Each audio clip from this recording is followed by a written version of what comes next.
Hello friends, எல்லாம் நல்லா இருப்பீங்கன்னு நினைக்கிறேன். இந்த வீடியோ எதுக்காகனா, ரீசெண்ட் டேஸில் வந்து என் ஃப்ரெண்ட்ஸோட நான் கொடநாடு போயிருந்தேன். ஸோ அந்த ஒரு விலாகாக போடுவோம். ஸோ அந்த இடத்துல நான் பார்த்த ஒரு சர்ப்ரைஸான ஒரு கிளைமேட் ஆகட்டும், ஸோ சில நான் பார்க்காத ஒரு லொக்கேஷன்ஸ் ஆகட்டும், ஸோ மிஸ்ட் ஒரு மிஸ்ட்டு செம்மையாக என்ஜாய் பண்ணோம். ஸோ நான் அந்த எக்ஸ்பீரியன்ஸை ஷேர் பண்ண நீங்கள் நெக்ஸ்ட் டைம் போகிறப்போ உங்களுக்கு யூஸ்ஃபுல்லாக இருக்கும். ஸோ அதுக்காக தான் இந்த வீடியோ பார்த்து என்ஜாய் பண்ணுங்கள். பாய். ஆக்சுவலாக எங்களோட பிளான் வந்து ஒரு 1 o'clock மெட்ரோ ஸ்டேஷன் போகணுன்றது எங்களோட பிளான் இருந்தது. பட் எங்களால் போக முடியல, டியூ டு ரெயின் அந்த டிராஃபிக் இருந்ததுனால எங்களால் போக முடியல. ஸோ 125 அந்த ரேஞ்ச் ஆகிடுச்சு ஆக்சுவலாக நாங்கள் ட்ரெயின் ஏறதுக்கு. ஸோ ட்ரெயின் ஏறி, ஸோ அதில் வந்து 2 ரூட் இருக்குது கைஸ். வந்து கோயம்பேடு கோயம்பேடு வாயா போகிறது ஒரு மெட்ரோ ஸ்டேஷன் ஒன்று இருக்குது. த்ரூ வந்து சென்ட்ரல் இந்த சைடு சைதாப்பேட்டை இந்த சர்க்கிளில் போகிற மாதிரி ஒன்று இருக்குது. ஸோ இந்த சர்க்கிளில் நீங்கள் போகிறதுக்கும் அந்த சர்க்கிள் கோயம்பேடு சர்க்கிள் போகிறதுக்கும் கிட்ட நியர்லி வந்து ஒரு 15 மினிட்ஸில் சேவ் பண்ணலாம். ஸோ நீங்கள் நோட் பண்ணி வச்சுக்கோங்க, நெக்ஸ்ட் டைம் போகிறப்போ யூஸ்ஃபுல்லாக இருக்கும் உங்களுக்கு.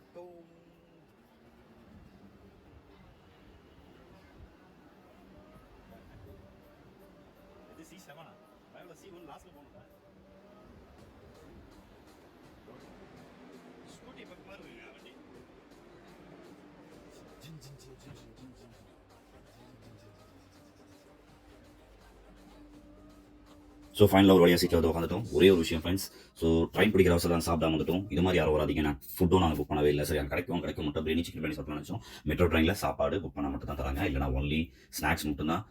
அதுவும் காசு கொடுத்து தான் வாங்கணும், 100 ரூபாய் அந்த ஸ்நாக்ஸு. ஸோ போனதும் தண்ணி கொடுத்தாங்க. ஸோ நியூஸ் பேப்பர் வேணுமா, நியூஸ் பேப்பர் கொடுக்குறாங்க, சாப்பாடு மட்டும் கொடுக்க மாட்டாங்க. ஆக்சுவலாக சென்னையிலேருந்து கிளம்புறப்போ கிளைமேட்டு செம்ம வேறு லெவலில் இருந்தது. இது நீங்கள் பார்த்துட்டு இருந்த ஏலகிரி நம்ம கிராஸ் பண்ணுறப்போ அங்கே மிஸ்ட்டு வேறு லெவலில் இருந்து சூப்பராக இருந்தது. அடுத்து நீங்கள் பார்க்குறது வந்து ஏற்காடும் வேறு லெவலுங்க. ஐயோ. ஸோ எப்படி இருந்தது அப்படின்னா வந்து அடித்த கைப்பிள்ளைக்கு இவ்வளோ ரத்தனா அடி வாங்கினவன் உயிரோட இருப்பான்னு நினைக்கிறேன்ற மாதிரி கொடநாடு எப்படி இருக்குன்ற எக்ஸைட்மெண்ட்டோட நாங்கள் வண்டியை சந்தோஷமாக போனோம். Okay friends, so next part 2 வீடியோவில் வந்து கொடநாட்டில் மீட் பண்ணுவோம். So see you soon. Bye.